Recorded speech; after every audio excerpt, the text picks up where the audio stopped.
We're being joined on the phone lines by Dr. John Gachi, who is a chartered economist, to look at its trickle-down effect on the economy. Right, so Dr. Gachi joins us on the line this afternoon. Good afternoon to you, Doc, and thanks for joining us on Midday Live. Good afternoon. Now, talking about Bank of Ghana's excessive lending to government, would you describe it as abnormal, in quotes? Well, generally, lending by the central bank to the government to finance its activities is not abnormal. That is a regulatory framework that guides how much and within what range that the Bank of Ghana should do that. And so long as the Bank of Ghana does that within that range, there's nothing abnormal about that. So it's a normal trend that we should see going on as a country, lending excessively to government, exceeding the budget. I think excessively means that it goes beyond what is acceptable. So if it is within what is acceptable, and more so if it is in accordance with what they used to do, I did not see what is excessive and abnormal about it. Why? Except that it is not proper for the Bank of Ghana to lend to government beyond the acceptable limit. When you do that, you put the Bank of Ghana into different levels of risk. And then you burden the more in terms of right. I get you, Dr. Gachi. I get what you're trying to put across, but we've had rating agency, for instance, Fitch, downgrading Ghana's credit worthiness, and also some analysts are warning that this could harm the economy if the trend should continue. Is that the case? Should we live by that? The point I'm making is that the trend of Bank of Ghana lending to government will ever continue. Okay. But the only thing we should guard against that it does not cross the threshold that is set in the regulatory framework. If it crosses the threshold, that is when that we should be alarmed about that. I do not see any credible rating agency that will downgrade the economy if Bank of Ghana is lending to government within the threshold that is prescribed by law. Okay, so how do we go about this? Should we print more notes, or there are other alternatives to this? I think you are not getting the point I'm making. I'm not too clear on that particular point. That's what I'm asking. So what do we do? What do we do about that? If the Bank of Ghana is lending within the limit, then we are not so much alarmed. But if going beyond the limit, all of us should be alarmed that something is going to happen that will be very devastating to the economy.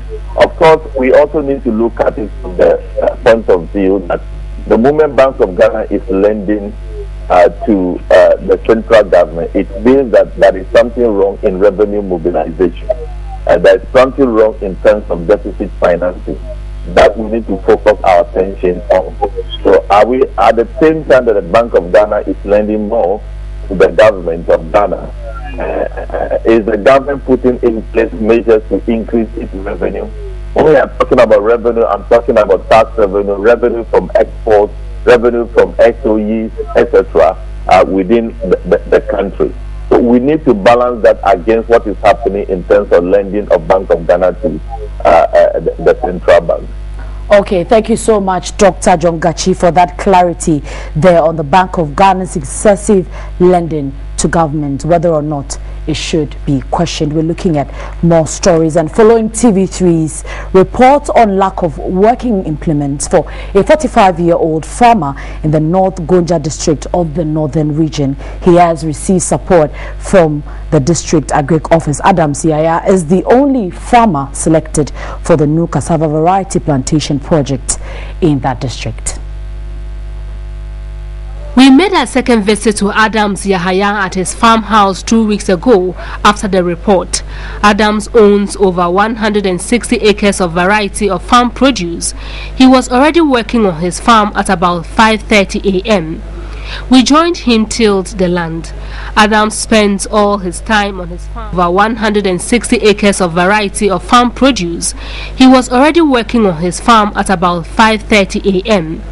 We joined him, tilled the land. Adams spends all his time on his farm and will not rest. He told us resting would deprive him of precious time to work. With a determination to succeed,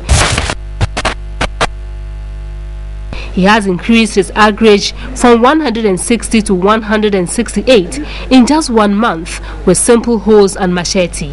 Adams needs support, a good record-keeping skill, and agric extension officers to help him apply good agronomic practices. We have good farmers in North Guinea.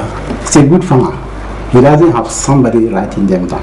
They memorize some, which is not very good because I have only 5 extension officers who are manning this big district. He had to employ crude implements in working at his farm and was unable to get market for his produce. But things are changing. He is getting the needed motivation. The district agric officer has selected him to benefit from a new cassava variety project.